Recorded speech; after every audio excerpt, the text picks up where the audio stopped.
bem-vindos ao canal da Cigana Iorante. Para você que me conhece, está chegando agora. O meu nome é Vânia.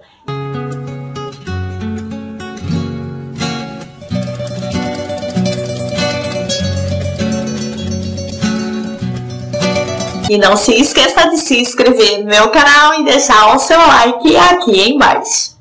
Hoje eu vou estar passando para vocês uma simpatia para você estar parando de roncar. É muito complicado você estar dormindo com uma pessoa e de repente ela começa a roncar. Então eu vou estar passando algumas medidas para você estar fazendo e solucionando a sua situação. Em noite de lua minguante, você vai colocar nos 4 cantos do seu quarto folhas de eucalipto. Então você vai pegar 7 galhos e colocar nesses cantos. Se essa pessoa for começar a dormir e começar a roncar, você vai fazer este pedido. Portanto, este pedido não pode ser feito pela própria pessoa. Tem que ser uma outra pessoa estar fazendo para que esta pessoa para de roncar.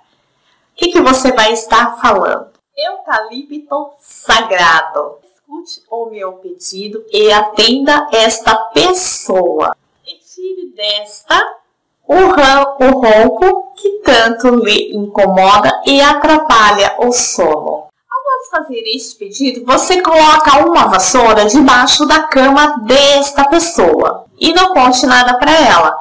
Você pode estar repetindo isso por várias vezes, até que essa pessoa pare totalmente de roncar, porque é uma coisa que também não é do dia para a noite. Às vezes você precisa estar fazendo por várias vezes consecutivas. Portanto, você pode ter certeza que aos poucos vai havendo uma diminuição desta ronquidão. Portanto, se você gostou, se inscreva no meu canal, deixe seu like e aqui embaixo me acompanhe nas redes sociais, estão todas na descrição do meu vídeo. Muito obrigada, um beijo no seu coração.